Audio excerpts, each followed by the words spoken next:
Student, इससे पहले lecture में हमने जनरल एंट्री की मीनिंग, उसके एडवांटेज और जर्नल का फॉर्मेट के बारे में डिस्कस किया था। आज जर्नल का एक क्वेश्चन है। आज से जनरल एंट्री स्टार्ट होती है। स्टूडेंट देखिए, enter the following transaction of mister Ram in the journal, यानी मिस्टर राम के जर्नल में इन एंट्रीज को प्रॉपर तरीके से रिकॉर्ड करना है।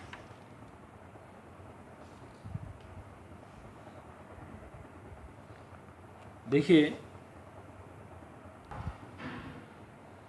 2009 जैसे कि फर्स्ट एंट्री है, स्टार्टेड बिजनेस विद कैश। देखिए बिजनेस स्टार्ट किया, प्रारंभ किया ₹25,000 से। स्टूडेंट वैसे इसकी एंट्री हमेशा बिजनेस स्टार्ट करने की एक जैसी ही रहती है। इस एंट्री को आप बिल्कुल प्रॉपर तरीके से याद रखें। जैसे cash account debit to capital account. Student पहले इस क्वेश्चन को केवल पढ़े लेते हैं और ऐसे ही मैं समझा रहा हूँ, फिर इसकी जनरल एंट्री बनाएंगे। जनवरी 2 लैंड परचेज फॉर कैश। देखिए लैंड परचेज फॉर कैश। अब यहाँ पर मैंने पीछे रूल्स लिखवाए थे। लैंड कौन सा अकाउंट है? रियल अकाउंट, और कैश भी रियल अकाउंट है। 10,000 रुपये का ख़रीदा है। इस कंडीशन में स्टूडेंट दोनों ही रियल अकाउंट्स हैं, लैंड प्लस कैश। देखिए किसी भी गुड्स को जो हम परचेज कर रहे हैं और उस गुड्स का यदि नेम स्पेसिफाई नहीं किया है तो परचेज आ जाता है, लेकिन किसी गुड्स का नेम, किसी भी चीज़ का नेम स्पेसिफाई कर दिया कि इस चीज़ को ख़रीदा है तो उस गुड्स का नेम ही आएगा। यानी यहाँ पे जैसे स्पेसिफाई किया है इसने, लैंड परचेज फॉर कैश 10,000। तो स्टूडेंट मैंने पीछे रूल्स लिखवाए थे। रियल अकाउंट्स में डेबिट व्हाट कम्स इन और क्रेडिट व्हाट गोज़ आउट। जो आ रहा है उसे डेबिट कर दो और जो जा रहा है उसे क्रेडिट कर दो। तो यहाँ पर हमने नगद ज़मीन खरीदी है फॉर कैश। ज़मीन खरीदी है वो भी नगद, इट मीन्स कैश हमारे पास से जा रहा है और लैंड आ रहा है। तो लैंड को तो यहाँ पर करेंगे डेबिट और कैश को करेंगे क्रेडिट, यानी land account debit to cash account. अभी मैं केवल ऐसे ही समझा रहा हूँ उन्हें, आगे चल के इन्हें बनाएंगे जनरल एंट्री को। Number 3 goods purchase from Shyam for cash. देखिए गुड्स परचेज, क्या परचेज किया वो नेम स्पेसिफाई नहीं है, तो इस कंडीशन में स्टूडेंट जाहिर सी बात है परचेज ही आएगा। और फ्रॉम श्याम, श्याम से ख़रीदा है, लेकिन कैसे? For cash. आगे उसने कह दिया फॉर कैश 5,000 रुपये का श्याम से नगद माल खरीदा। अब हमने माल खरीदा है तो जाहिर सी बात है कि हमारे पास से कैश गया और गुड्स आया। तो कैश गया तो कैश को तो क्रेडिट करेंगे, और goods purchase from Shyam for cash, यानी कि परचेज अकाउंट को हम डेबिट करेंगे, क्योंकि कैश जा रहा है और गुड्स आ रहा है। यानी परचेज अकाउंट डेबिट, या गुड्स अकाउंट भी कहीं कहीं लिख देते हैं, कि गुड्स अकाउंट डेबिट, और वैसे परचेज लिखना चाहिए, purchase account debit to cash account 5000। Number 4, sold goods for cash 2000, नगद माल बेचा। और जो नगद माल बेचेंगे स्टूडेंट हमारे पास क्या पैसा आएगा, और पैसा आएगा तो क्या करेंगे, यानी कैश अकाउंट। कैश अकाउंट क्या है, ये रियल अकाउंट से, और रियल अकाउंट्स में आने वाली चीज़ को क्या करते हैं, डेबिट, यानी कैश को हम डेबिट करेंगे। और सोल्ड गुड्स यानी कि सेल्स, यानी cash account debit to sales account. Student फिर नेक्स्ट देखिए, sold goods on credit to Mohan.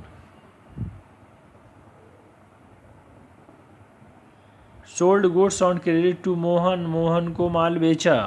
अब इससे आगे कुछ भी फॉर कैश नहीं दिया है, मोहन को माल बेचा है, इसका मतलब उधार बेचा है। अब sold goods on credit to Mohan, Mohan देखिए कौन सा अकाउंट है, ये है पर्सनल अकाउंट। और पर्सनल अकाउंट में स्टूडेंट मैंने रूल्स इसके लिखवाए थे, debit the receiver, credit the giver. तो यहाँ पर मोहन क्या है, यहाँ पर मोहन रिसीवर है, क्योंकि मोहन को माल बेचा है। जब मोहन को माल बेचा है और रिसीवर मोहन, ये पर्सनल अकाउंट, और पर्सनल अकाउंट में जो रिसीवर होता है उसको करते हैं हम डेबिट। तो Mohan account debit to sales account. Student बहुत ध्यान से सुनिए। नेक्स्ट, सेली पेड टू महेश, सेली पेड टू महेश, यानी कि महेश को भुगतान किया। अब यहाँ पर पेड जो किया होगा, जाहिर सी बात है कैश किया, और सैलरी, सैलरी यहाँ पर हमारे लिए क्या है, एक्सपेंसेस है या इनकम, यहाँ पर एक्सपेंसेस है, क्योंकि हमने महेश को पेड किया है। तो अब सैलरी है आपका नॉमिनल अकाउंट, और नॉमिनल अकाउंट्स में रूल्स है debit all expenses and losses, और credit all incomes and gains. तो यहाँ पर सैलरी है हमारे लिए खर्चा यानी एक्सपेंसेस, तो सैलरी को तो करेंगे डेबिट, यानी सैलरी अकाउंट डेबिट टू क्या दिया, कैश दिया। और कैश क्या है, रियल अकाउंट है, मैं पहले ही समझा चुका हूँ, मैंने बताया भी है थ्योरी में।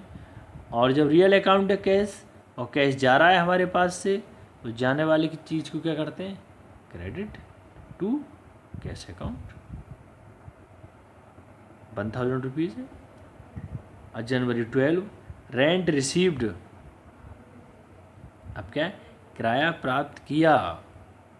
यहाँ पर रेंट क्या है, नॉमिनल अकाउंट है, और नॉमिनल अकाउंट में रेंट यहाँ पर हो रहा हमारी रिसीव, तो एक तरीके से इनकम हो गया। और नॉमिनल अकाउंट में इसके रूल्स क्या हैं, debit all expenses and losses, और credit all incomes and gains. तो यहाँ पर इनकम है, जाहिर सी बात है हम क्रेडिट करेंगे रेंट को। और क्या रिसीव किया, कैश, यानी कैश आया हमारे पास, कैश कैंसर अकाउंट है, रियल अकाउंट, और रियल अकाउंट के क्या रूल्स है, debit what comes in, credit what goes out. तो यानी आ रहा है हमारे पास कैश, तो कैश को करो डेबिट, यानी cash account debit to rent account.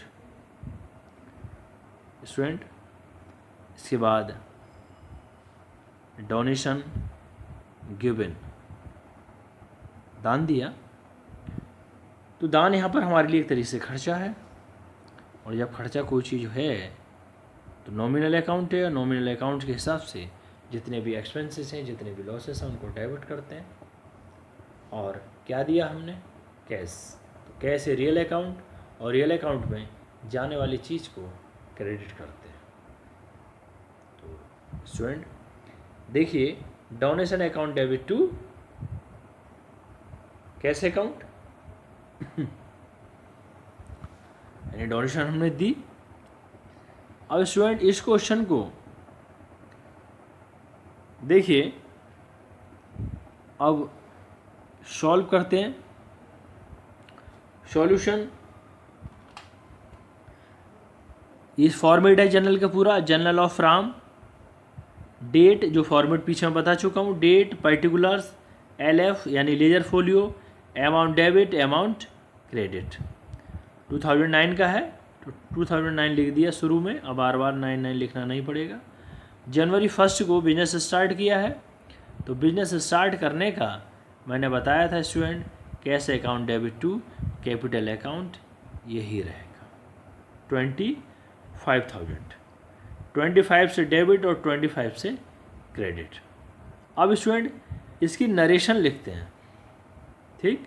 Narrations देखिए, being business started with cash, ये लिख दिया, केवल बीइंग लगाया है इसके आगे, बीइंग और या फॉर भी लगा सकते हैं और बीइंग भी लगा सकते हैं, दोनों को लगा सकते हैं। तो being business started with cash 25,000। जनवरी 2 में क्या था, लैंड परचेज फॉर कैश, नगद ज़मीन खरीदी। तो ज़मीन खरीदी, ज़मीन आ रही है और कैश जा रहा है, तो land account debit to cash account. Student आज हमने इसकी 2 एंट्रीज के बारे में केवल डिस्कस किया है, और इसी के साथ जो मैंने रूल्स लिखवाए हैं आपको क्लासिफिकेशन ऑफ अकाउंट्स, उसमें आपके पर्सनल अकाउंट, रियल अकाउंट और नॉमिनल अकाउंट्स के बारे में मैंने लिखवाया है। इन तीनों के रूल्स को पढ़िए और फिर कल फिर समझाएंगे इसी क्वेश्चन को। बहुत ध्यान से करना है हर ट्रांजैक्शंस को, और स्टूडेंट फिर कल इसके बारे में बताएंगे। Thank you student.